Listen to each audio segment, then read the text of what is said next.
आज जो मैं आपको इंसिडेंट बताने वाला हूँ, ये दिल्ली के लाजपत नगर में रहने वाली एक फैमिली के साथ हुआ है। और जब से मैंने इस इंसिडेंट के बारे में सुना है, रात के 2-2 बजे मेरी नींद खुल जाती है और उस इंसिडेंट को लेके 100 चीज़ें मेरे दिमाग में चलने लगती हैं। अगर आपके पास ये वीडियो रात को पहुंची है, तो आई वुड रिकमेंड कि ये वीडियो आप रात में ना ही दें, तो बहुत ज़्यादा बेहतर है। और जिस फैमिली के साथ ये इंसिडेंट हुआ, शायद वो आप में से, हमारी में से किसी की फैमिली हो सकती थी। कुछ ऐसा ही होता है आशिमा के साथ। आशिमा दिल्ली के लाजपत नगर वाले इलाके में रहती थी और अगले 2 दिनों में उसकी शादी होने वाली थी। दिल्ली में कुछ ऐसा सिस्टम होता है कि जब भी घर में शादी होती है, तो 4-5 फंक्शंस एक साथ कर दिए जाते हैं, जैसे मेहंदी, सगाई, हल्दी, संगीत, तिलक। और इन चीज़ों को एक ही टाइम पे फिक्स किया जाता है, ताकि 4-5 चीज़ें 4-5 दिनों के अंदर एक साथ निपट जाए। और ऐसा ही कुछ आशिमा के घर पे भी होना था।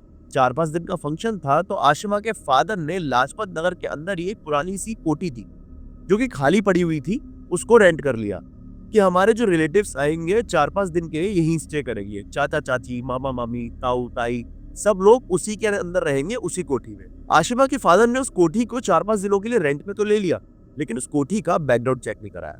देखो, शादियों में क्या होता है ना, हड़बड़ी का टाइम होता है, तो जल्दी जल्दी में लोग इन चीजों पे ध्यान नहीं देते। आशिमा के फादर ने वो कोठी बुक कर ली किसी बिल्डर से, लेकिन आज उस कोठी में उस फैमिली का पहला दिन था और आशिमा के सारे जो कजन्स थे ना, वो उसी कोठी में रुके हुए थे। आशिमा की आज एंगेजमेंट हो जाती है। एंगेजमेंट होने के बाद सब लोग बहुत थक गए और अपने अपने रूम में जाके सो गए, बेड पे पड़ जाते हैं। और उस कोठी के अंदर का माहौल ना, मतलब काफी चिल वाइब्स वाला, पार्टी वाला होता है। ये सब पार्टी वार्टी कर रहे होते हैं आशिमा, आशिमा के कजन्स। और रात के करीब 12 साढ़े 12 बजे के बीच जब आशिमा उसके कजन की पार्टी खत्म हो जाती है, तो आशिमा सोचती है कि ठीक है, अब थोड़ा सा मैं अकेले जाके चिल करूंगी, थोड़ा रिलैक्स करूंगी, क्योंकि कल भी बहुत सारे फंक्शंस हैं और बहुत टायरिंग हो जाएगा सब कुछ, और वैसे भी आज भी बहुत टायरिंग हो गया है। तो वो रिलैक्स करने के लिए उस कोठी का गेट खोलती है। मतलब कोठी जो एक बहुत बड़ा कैंपस है, वो अपने कमरे का गेट खोलती है, उस कैंपस की तरफ जाती है और वहां पे एक कोर्टयार्ड है, मतलब एक खुला छोटा सा गार्डन, जिसके साइड में सीढ़ियां हैं जो ऊपर टेरेस की तरफ जाती है। तो आशिमा उन सीढ़ियों पे चलने लगती है। सीढ़ी पे चढ़ते चढ़ते जब वो ऊपर पहुंचती है, तो वो नोटिस करती है कि लेफ्ट हैंड साइड में यहाँ पूरा टेरेस खाली है, लेकिन कोई कोने में एक दीवार पे आशिमा की तरफ पीट करके बैठा हुआ है। टेरेस के बिल्कुल एंड पे एक औरत बैठी हुई है और आशिमा को उसका चेहरा बिल्कुल नहीं दिख रहा था, सिर्फ बैग नजर आ रही थी। और सबसे अजीब बात ये थी कि वो लड़की, वो औरत पूरे ब्राइडल अटायर में थी, मतलब पूरे दुल्हन के कपड़ों में, जैसे कि आशिमा के ही शादी के कपड़े उसने पहन रखे हो। आशिमा ये सब नोटिस कर पा रही थी, क्योंकि देखो, दुल्हन का जो अटायर होता है ना, वो पूरा लाल कपड़े का होता है, फिर हाथ में बैंगल्स और ज्वेलरी। आशिमा को वो सब नजर तो आ रहा था मूनलाइट की वजह से, लेकिन चांदनी रात थी, इस वजह से उसका चेहरा उसे क्लियर नहीं दिख पा रहा था। और ये जो औरत कोई बैठी हुई थी यहाँ पे, उसको देख के आशिमा सोचने लगती है कि यार, रात के 12:30-1 हो रहे हैं, इस टाइम पे यहाँ कौन बैठा हुआ है। उस समय तो आशिमा को बिल्कुल शक नहीं हुआ, क्योंकि कोठी के अंदर बहुत सारे लोग स्टे कर रहे थे, उसके कजन्स, उसके रिलेटिव। काफी बड़ी कोठी थी, काफी बड़ी फैमिली थी, तो उसको लगा ठीक है, कोई फैमिली का बंदा ही शायद यहाँ आके बैठा हो। इवन गाँव से भी लोग आए हुए थे, तो गाँव की ज्यादातर जो लेडीज होती है, बहू बेटियां होती है, शादी ब्याह के मामले में सच धज गई रहती है। तो उसने सोचा शायद ऐसे कोई बैठा होगा, चलो एक बार पूछ लेते हैं कि कौन है। आशिमा उनके पास चल के पहुंचती है। करीब आशिमा और लेडी के बीच में 1 मीटर का डिस्टेंस रहा होगा। आशिमा जैसे ही उनसे पूछती है कि आप कौन है और इतनी रात हो गई है, आप यहाँ क्या कर रही है, नीचे जाइए, सो जाइए, आराम करिए। तो आशिमा को उनसे कोई जवाब नहीं मिलता। आशिमा चल के थोड़ा और करीब जाती है और देखती है कि जो दुल्हन बैठी हुई है ना, उसका पूरा कपड़ा और जो उसने चूड़ा पहन रखा था, जो शादी में आपने देखा होगा, जब नई नई शादी होती है तो चूड़ा पहनती है लेडीज हाथ में बहुत बड़ा बड़ा, तो वो चूड़ा और जो उसके ऊपर कपड़े थे, वो सब मेल्ट हो रखे थे और उसकी स्किन पे लगे हुए थे और स्किन पूरी जली हुई थी। मतलब वो चूड़ा, प्लास्टिक कपड़ा उसकी स्किन में मिक्स हो चुका था। आशिमा को जलने की स्मेल भी आ रही थी और ऐसा लग रहा था जैसे किसी ने केरोसिन में कपड़े डाल के उन कपड़ों को जला दिया हो, वैसी महक आ रही थी, वैसा फील हो रहा था। आशिमा थोड़ी देर के लिए वहां पे बिल्कुल सन्न हो गई, जैसे बर्फ जम गई हो, एकदम सन्न होके खड़ी हो जाती है। फिर वो औरत ना पीछे मुड़ती है और आशिमा की तरफ देखती है। और जब वो औरत आशिमा की तरफ देखती है, तो आशिमा को ऐसा लगने लगता है कि उसको उल्टी हो जाएगी। और आशिमा मतलब बहुत जोर से एकदम चिल्लाने की कोशिश करती है, लेकिन चिल्ला नहीं पाती, वो हिल नहीं पाती, वो बिल्कुल फ्रीज हो जाती है। और उस समय उस जगह पे आशिमा को एक औरत की बहुत दर्द भरी आवाज अपने कानों में सुनाई देती है। आशिमा जब उस औरत का चेहरा देखती है तो उस औरत का चेहरा बिल्कुल जला हुआ था। सब कुछ मेल्ट होके, स्किन जो है ना, मेल्ट होकर एकदम मतलब काला चमड़ा पड़ा हुआ था। बहुत भयानक रूप, ऐसा रूप उसने आज तक किसी का नहीं देखा। और उस औरत का रूप देख के आशिमा बहुत घबरा गई। उसने अपनी सिगरेट फेंकी और वो वहां से नीचे की तरफ भागने लगी बहुत जोर से। इसी बीच होता क्या है, आशिमा जब सीढ़ियों से नीचे की तरफ भाग रही थी तो आशिमा ने जो कपड़े पहने हुए थे वो उसके पैरों में उलझ जाते हैं और सीढ़ी पे चलते चलते वो नीचे गिरने लगती है। गिरते गिरते जो उसका एंकर होता है वो ट्विस्ट हो जाता है और जो उसकी एल्बो थी, एल्बो में एक फ्रैक्चर आ जाता है। आशिमा दर्द से बहुत जोर से चिल्ला रही होती है। उसकी आवाज सुन के उसकी फैमिली, उसके रिलेटिव, उसके कजिन सब लोग वहां पे आ जाते हैं। देखते हैं कि ये क्या हो गया आशिमा को, आशिमा क्यों चिल्ला रही है। जब वो देखते हैं तो आशिमा नीचे पड़ी हुई होती है सीढ़ियों के जस्ट बगल में। लोग देखते हैं कि अरे इसको तो बहुत चोट लगी है। वो आशिमा को वहां से तुरंत उठा के हॉस्पिटल की तरफ लेके भागते हैं। जैसे ही वो हॉस्पिटल की तरफ लेके उसे भाग रहे होते हैं, गाड़ी में बिठा रहे होते हैं, तभी आशिमा बोलती है कि छत पे कोई है। आशिमा ने सारी बात उन्हें वहां पे बताई। वो लोग दौड़ के ऊपर टॉर्चेस लेके पहुंचते हैं, लेकिन जब छत पे जाके देखते हैं तो वहां पर कोई भी नहीं होता। भाई साहब मेरे को ना डर लग रहा है ये बताते हुए, मेरे रोंगटे खड़े हो रहे हैं। मैं इमेजिन करके भी मतलब डर रहा हूँ।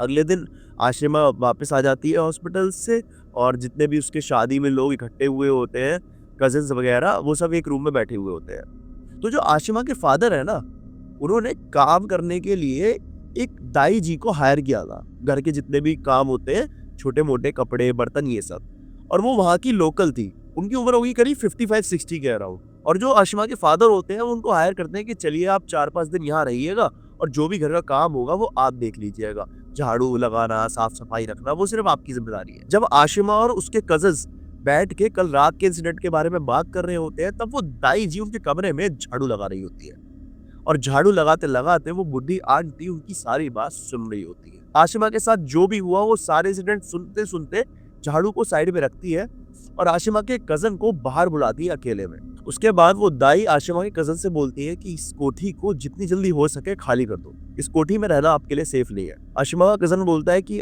आंटी जी क्या बोल रहे हैं आप, अभी कैसे खाली कर देंगे, अभी तो 2-3 मंजिल और बचे हुए हैं, पूरी शादी बची हुई है, पूरी शादी वगैरह हो जाएगी तभी तो हम जाएंगे। इतने में ही आंटी उसको रोक देती है और बोलती है बेटा 40 साल पहले यहाँ एक कपल रहता था और मैं उनके घर में काम करा करती थी एज अ मेड। यहाँ पे कुछ ऐसा हुआ है जिस वजह से मैं बोल रही हूँ कि आप इस कोठी को खाली कर दीजिए वरना आपके लिए बहुत मुश्किल हो जाएगी। और भाई साहब जब उन आंटी की आवाज निकल रही थी तो मतलब बहुत ज्यादा ऐसा लग रहा था एक डर और एक वार्निंग वो साथ में दे रही हो, मतलब कोई अलग सी शक्ति उनके अंदर आ गई हो और उनसे वो वार्निंग दिलवा रही है। तो आशिमा के कजन ने पूछा कि आंटी आप हमें डिटेल में बताइए अंदर चल के सबके सामने की क्या बात हुई। जो आंटी थी वो अंदर जाती हैं, उनको कुर्सी पे बिठाया जाता है, फिर वो बताती है कि आज से 40 साल पहले यहाँ पे एक कपल रहता था और उनका एक छोटा सा फूड जॉइंट था और वो लोग अफगानी फूड बनाते थे। जो अफगानी रेफ्यूजी यहाँ पे लाजपत नगर में दिल्ली में रहने आए थे वो उनको अफगानी कुजीन सर्व किया करते थे, अफगानी खाना सर्व किया करते थे। अफगानी रेफ्यूजी जो आए थे उनमें से एक अफगानी सिख लड़की को उस कपल ने गोद ले रखा था। धीरे धीरे वो लड़की बड़ी हुई, बड़ी होने के बाद वो जो लड़की है उसने भी खाना बनाना, कुकिंग वगैरह करना सीख लिया और उनके फूड जॉइंट को उसने एज अ शेफ ज्वाइन कर लिया। वो लड़की बहुत सुंदर थी और खाना भी बहुत अच्छा बना लेती थी। इस वजह से उनके पास कस्टमर्स की हमेशा ऐसी भीड़ लगी रहती थी, मतलब आप इमेजिन नहीं कर सकते। जब आप उनकी शॉप पे जाओ कम से कम आपको 20 से 25 मिनट लगेंगे आपका ऑर्डर आने में, मिनिमम 20 से 25 मिनट, 1 घंटा। लेकिन वो जो फूड जॉइंट था इसके बाजू में ही एक फैमिली रहती थी और उस फैमिली का जो बड़ा बेटा था उसका इस अफगान लड़की के साथ अफेयर हो गया। ये दोनों एक दूसरे को बहुत ज्यादा पसंद करने लगे और उस लड़के ने जिद कर ली कि मैं इस अफगान लड़की से अब शादी करूंगा। लड़के ने जब अपनी फैमिली वालों से बात करी तो लड़के की फैमिली ने बहुत अपोज करते हुए कहा कि नहीं, ये अनाथ है, अडॉप्टेड है, फूड जॉइंट पे काम करती है, वर्कर है, हम इसके साथ कैसे शादी करते, गरीब है, खाना बनाती है, हमारी सोसाइटी में बहुत इज्जत है, हम गाड़ी वाले लोग, अमीर लोग, ये हमारी सोसाइटी में फिट नहीं हो पाएगी, रिश्तेदार क्या बोलेंगे। लड़के की फैमिली ने बहुत अपोज किया लेकिन लड़का फिर भी नहीं मारा। इसने चुपचाप जाके उस लड़की से शादी कर ली और अपने घर में ला कर रखने लगा। आए दिन जो लड़के के माँ बाप थे उस लड़की को टॉर्चर करने लगे, बहुत ताना मारते थे। लड़की बहुत ढीठ थी, उसे अपने प्यार पे बहुत भरोसा था, वो दबती नहीं थी। इसके ससुराल वालों ने सांप नाम दंड भेज सब ट्राई कर लिया लेकिन कुछ भी वर्क नहीं कर रहा था। फिर उन्होंने एक बहुत घिनौनी चाल चली। जो लड़की थी उन्होंने उसको नशे की दवाई खिलाकर पहले उसको बेहोश किया, फिर जो उस घर के अंदर नौकर काम करता था उसके साथ उस लड़की के कपड़े उतार कर कॉम्प्रोमाइजिंग पोजीशन में डालकर किसिस करते हुए, हक करते हुए, लिपटते हुए उस लड़की के उस नौकर के साथ फोटोज खींचे और उस फोटोज को खींच के उस लड़की को ब्लैकमेल करना शुरू कर दिया कि हमारे लड़के को छोड़ दे, नहीं तो हम तेरे को बर्बाद कर देंगे। लड़की फिर भी नहीं मानी, लड़की फिर भी अड़ी रही कि मुझे अपने प्यार पे बहुत भरोसा है, मैं अपने प्यार को बिल्कुल नहीं छोड़ूंगी। फिर उसकी फैमिली ने अपने लड़के को उस नौकर के साथ उस लड़की के फोटोज दिखा के ये बोला कि इस लड़की के अवैध रिलेशंस है हमारे सर्वेंट के साथ, तो हम इसको अब एज अ बहू घर में नहीं रख सकते और इसने तुझे भी धोखा दिया है। लड़के ने भी उसकी बात नहीं मानी और उस लड़की को अपनी फैमिली के साथ मिलकर घर से बाहर निकाल दिया। लड़की रोते रोते अपने माँ बाप के घर जाती है, वहां पे जो सारा इंसिडेंट हुआ, जो उसके साथ ब्लैकमेलिंग का, नौकर का चक्कर हुआ, सब कुछ अपने माँ बाप को बताती है। उसके माँ बाप बोलते हैं कि ठीक है, कुछ दिन तुम यहीं पे रहो, ऊपर छत पे एक कमरा है वहां जाके, जहाँ तुम पहले रहा करती थी, तुम वहां आराम से रहो, जब थोड़ा सा सब कुछ नॉर्मल हो जाएगा तब हम इसके बारे में बात करेंगे और कोई ना कोई सोल्यूशन जरूर मिलेगा, हम कुछ ना कुछ फिगर आउट कर लेंगे। पर ये जो लड़की थी इसे अपनी सेल्फ रिस्पेक्ट बहुत प्यारी थी, इसके लिए इसका स्वाभिमान सबसे बड़ा था। फिर एक दिन बीता, 2 दिन बीता, कई दिन बीत गए, लेकिन जो ये लड़की थी ना अंदर से घुट रही थी बहुत ज्यादा। मतलब ऐसा सोच रही थी मेरे साथ ऐसा कैसे हो गया, मेरी तो पूरी जिंदगी बर्बाद हो गई, मेरा पति भी मेरे पास से चला गया जिससे मैं प्यार करती थी, मेरी इज्जत भी मेरे पास से चली गई। इस घुटन के दौरान वो एक बार टेरेस पे जा रही थी, सीढ़ी से चढ़ के, उसी सीढ़ी से चढ़ के जिसपे आशिमा चढ़ रही थी, और सीढ़ी के कोने में केरोसिन का पूरा जेरी कैन पड़ा हुआ था। उसने केरोसिन ऑयल अपने ऊपर डालकर खुद को आग लगा ली और बहुत बुरे तरीके से झुलस गई। ये लड़की बहुत जोर जोर से चिल्ला रही थी। अब इस लड़की को तुरंत के तुरंत ले जाकर हॉस्पिटलाइज कराया गया। ये लड़की 2 दिन तक एडमिट रही। तीसरे दिन जो उसकी माँ है वो जब घर पे अपने प्रार्थना कर रही थी भगवान से कि इसकी लड़की जल्दी से रिकवर हो जाए, तो उसको कुछ केरोसिन के जलने जैसी स्मेल आने लगती है, जैसे उसके आसपास किसी ने कपड़े में केरोसिन डाल के उस कपड़े को आग लगा दी हो। और एक बहुत दर्द भरी आवाज सुनाई देती है, बीजी मैनू दर्द सहन नहीं होता, मैनू बचा लो। इसका मतलब कि बीजी मुझसे अब ये दर्द सहन नहीं हो रहा, मुझे बचा लो। और इस लड़की की जो मम्मी थी ये बिल्कुल शिवर करने लगती है। पूरी कहानी आशिमा सुन रही थी, तभी आशिमा ने दाई जी को रोक के बोला कि आंटी रुको रुको रुको, यही सेम लाइन तो मैंने भी सुनी थी छत पे, बीजी मैनू दर्द सहन नहीं होता, मैनू बचा लो। उस लड़की की मम्मी ने भी यही सेम लाइन सुनी, आशिमा को भी यही सेम लाइन सुनाई दी। कुछ देर बाद उस लड़की के घर पे उसकी माँ को हॉस्पिटल से कॉल आता है कि लड़की अब इस दुनिया में नहीं है, उस लड़की की डेथ हो चुकी है। उस लड़की का अंतिम संस्कार कराया जाता है, बट टाइम के साथ चीजें ठीक नहीं हुई। ये जो कपल था उनको इस लड़की के चीखने की और कपड़े में केरोसिन डाल के जलने जैसी स्मेल बहुत ज्यादा आने लगी, वो बढ़ती रही। उन्होंने घर पे पेंट करा लिया, कोटिंग करवा ली, लेकिन कुछ फायदा नहीं हुआ। केरोसिन की स्मेल हमेशा इनके घर में आने लगी। चीखने चिल्लाने की आवाजें रात के 2-2 बजे, 3-3 बजे कानों में गूंजती थी। छत पे से चीखने की आवाजें आ रही है, चिल्लाने की आवाजें आ रही है, मतलब ये चीजें बर्दाश्त के बाहर हो गई। और फिर उन्होंने इस कोठी को खाली कर दिया और वो दूसरी जगह शिफ्ट हो गए।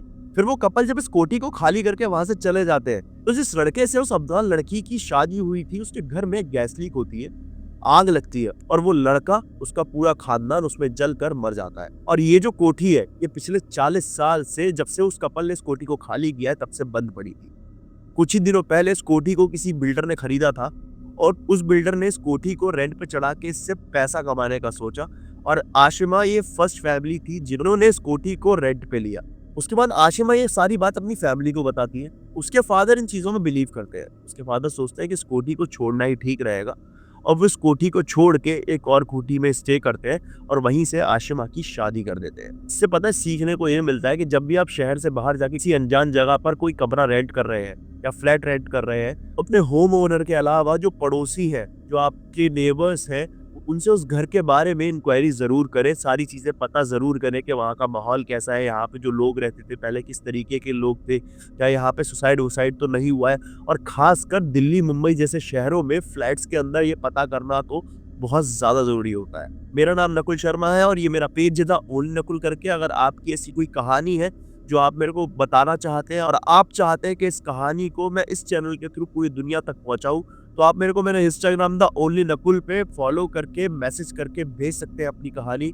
और हाँ, मैं आपको नीचे मेल आईडी लिख के दे रहा हूँ, आप मेरे को यहाँ भी सेंड कर सकते हैं। अब मिलते हैं अगली वीडियो में, तब तक के लिए आप मेरे पेज को सब्सक्राइब ज़रूर कर दीजिएगा अगर आपको ऐसी हॉरर स्टोरीज़ सुनने का शौक है तो। तब तक के लिए हर हर महादेव।